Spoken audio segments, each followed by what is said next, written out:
Alrighty, welcome back, everyone. We just talked about some questions going into this semifinal games this upcoming or next couple of days. And we talked about the best units, and Anthony was asking who has the best back end in the tournament going forward. I think it's a battle between Texas and Ohio State. Frankly, all of these back ends are ridiculous. I would have Notre Dame, Texas, and Ohio State maybe my top three back ends in the entire country. But at the end of the day, I think I'd lean Texas. I think they play probably the best football throughout this year. I think they haven't had the struggles that maybe Ohio State has had when you come to corners getting kind of burned at different times like Denzel Burke or Davison Igbinosun. So I'll go with Texas. It's razor thin between Texas, Ohio State, and Notre Dame. All of them are downright elite, and they'll be absolutely going to battle in the next couple of games. But let's get some semifinal rankings. I hated doing this. I'll be totally honest with you. I think I ranked these guys in every single order you could possibly have them ranked before I landed on the one that I have. But it's a very, very tough group to put together. Would love to hear y'all's rankings in the comments here. Once the show ends, would love to see what y'all have for these rankings because it's a tough group to put together. But I do have my head coaching rankings first. Let's just start. All of these coaches are elite. I would have all of these coaches in the top 10 coaches in the entire country. I'd probably have all these quarterbacks in the top 10 or 12 quarterbacks in the entire country. So I promise you, these are razor thin margins. All of these guys are very talented, and it'll be interesting to see who can possibly get that first national title. But to me, James Franklin is bringing up the rear and is very, very close. James Franklin is a great head coach, and I said it earlier in the show. He is a guy that absolutely can win some great games. These are the games that he is defined by, one way or the other. He is defined by Ohio State. He is defined by Michigan. He's defined by playoff games going forward, and especially this one. So that's the worry that I have with him. Can he step up to the plate? Can he get that huge win that you very much have been looking for around Penn State for quite some time? Because this is the team that gives him trouble. If he loses in a couple of days, there's going to be a lot of talk just saying he can't win the big one. He's not an elite head coach, this, that, and the other. I don't necessarily agree with that. I still think he's a great head coach. I think he will break through at some point, and maybe it will be on Thursday. But from where I'm standing right now, he doesn't quite have that elite win that some of these other coaches have, and so I have him at 4 here. Very talented head coach and cannot wait to see if he can break through the next couple of games. Then you have Marcus Freeman. He just got his signature moment last round. He beat UGA, did an incredible job in that game. As far as I'm concerned, outcoached Kirby Smart. I really thought about bumping him up one more spot, if I'm being totally honest. The one worry that I do have with him is there's been moments in this program's time since he's taken over where it feels like they're rolling right along, feels like they're playing their brand of football, and then one team trips them up, and they find that big-time game. They really kind of stumble in a big-time moment. Now, I have all the respect in the world for Marcus Freeman, and frankly, I think he's going to be a top 3, top 2 head coach at some point during his career in college football. As of right now, he has that one big win against UGA. He also has losses to Marshall and NIU and a couple of different ones that definitely make you scratch your head. So I'd have him at 3 right here. I think you could bump him up to number 2, and I really wouldn't have an argument with you. Very talented head coach and could very well leave this as the best head coach of this group as far as I'm concerned. Steve Sarkisian is who I have at number 2. This is one that people might turn their nose up at, and I fully understand that. But when you look back at what he's done the last 2 years at Texas, it's been downright incredible. He beat Alabama on the road for the first time in Nick Saban's career by 10 points. He obviously got to the playoff last year, got that Big 12 title win, got to the SEC championship in his very first year this year. Remarkable head coach. And the other part of this is the play calling. There's been moments where they've missed the mark, but you look at the last couple of drives in that Texas-Arizona State game, you see how special Steve Sarkisian can be. He did an incredible job in that back half, and it was a huge reason why Quinn Ewers went 11 for 14 with 2 touchdowns and 160 yards was Steve Sarkisian put him in great positions down the stretch of that game. So I'd lean Steve Sarkisian as the number 2 guy in this group. I think he does a great job of setting Quinn Ewers and those wide receivers up for success, and I think when you look at the number of games that he's won, there's been some huge games over the last couple of years that Texas has come out on the right side of. He definitely does have a lot of different big-time wins, and it'll be interesting to see if he can fully break through the next couple of games.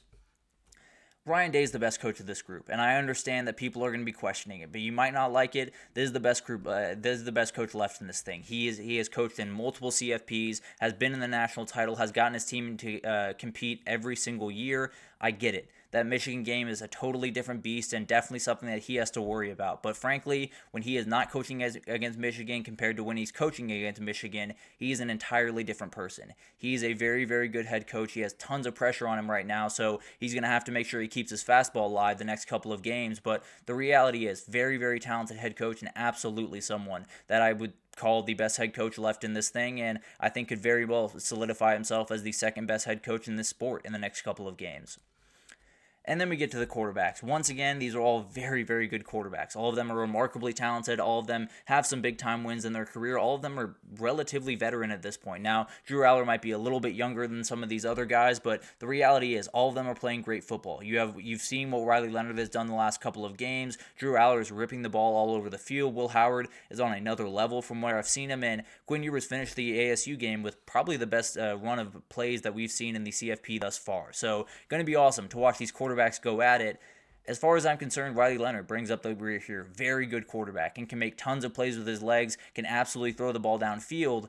The question is, can he do it consistently? And can he play kind of that comeback hero type role that a couple of these other guys, like Quinn Ewers, like Will Howard, like Drew Aller, have kind of played in different moments of this year, especially Quinn Ewers in some different moments, has absolutely played kind of that comeback style, and I'm worried that Riley Leonard quite can't. He's a very, very talented quarterback. Can he make the throws down a stretch of a game where you're down 7, where you're down 10 points to find a way back into a game is a big-time question that I have. So when I look at these quarterbacks, it's all about, for me at least, it's all about how many different situations can you win in, how many different situations can you lead your team to a win in. And I worry that Riley Leonard's in a position where if they're not up early in this game, if they're not leading late in this game, he might be in a really tough spot. He might force a couple of balls, and then it might go downhill from there. Very talented quarterback playing elite football right now. I just got to see more from that arm if I'm going to feel confident in him winning a national title. Then I got Drew Aller at 3. He is tearing the ball all over the field right now. He made a number of throws in that Penn State-Boise State game that were downright incredible. The one worry I have is those elite defenses that he's played throughout his career, he has not looked very sharp against. He was a little bit better against Ohio State this year, but he has not played well against Oregon.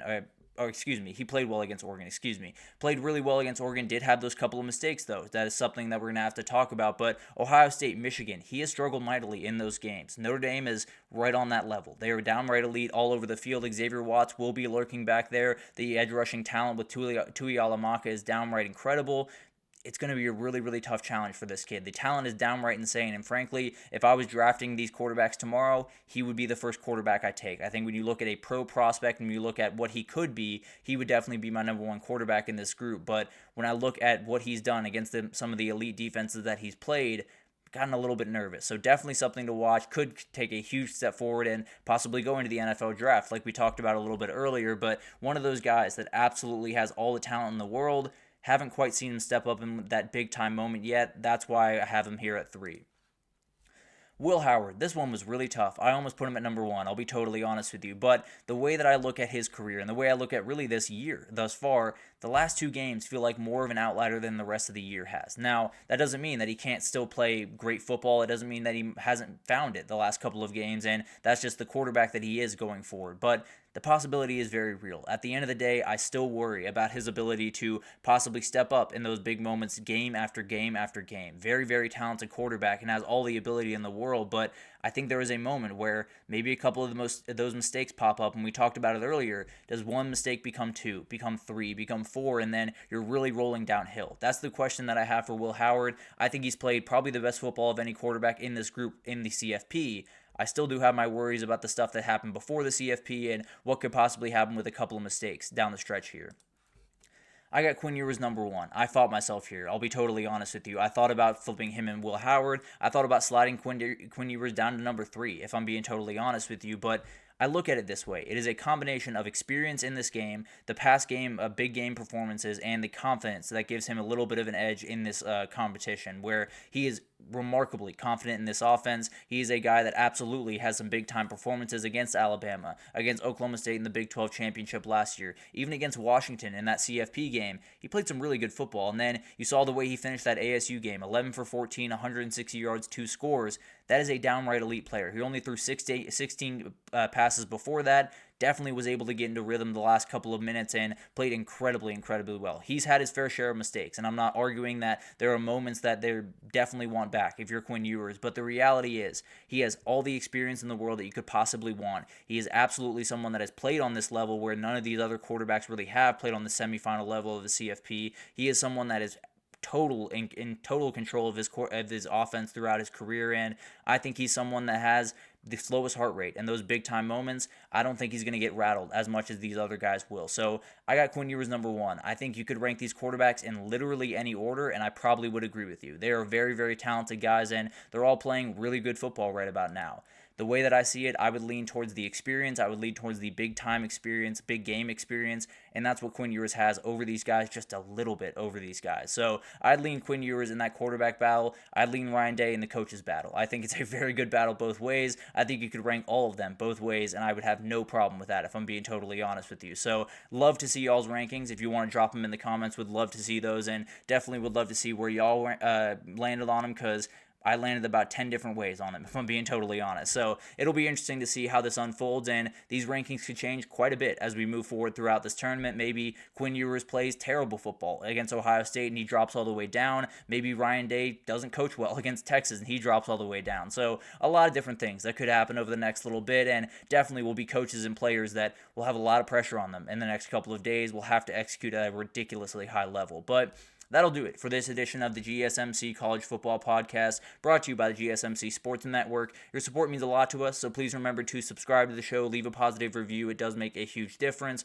Also, follow us on Facebook, Twitter, TikTok, Instagram, all the social pages for all the content and updates you could possibly need. We got great people covering every single sport you could want. So anything in the world of sports you could possibly need, we have you totally covered. I will be back tomorrow to talk about my picks for the upcoming games. We'll do the Orange Bowl, we'll do the Cotton Bowl, we'll do a little bit of a look at the quarterfinal losers. A couple of different things coming on tomorrow's show, kind of a packed show, so definitely tune in tomorrow at 9 a.m., and I will see you then.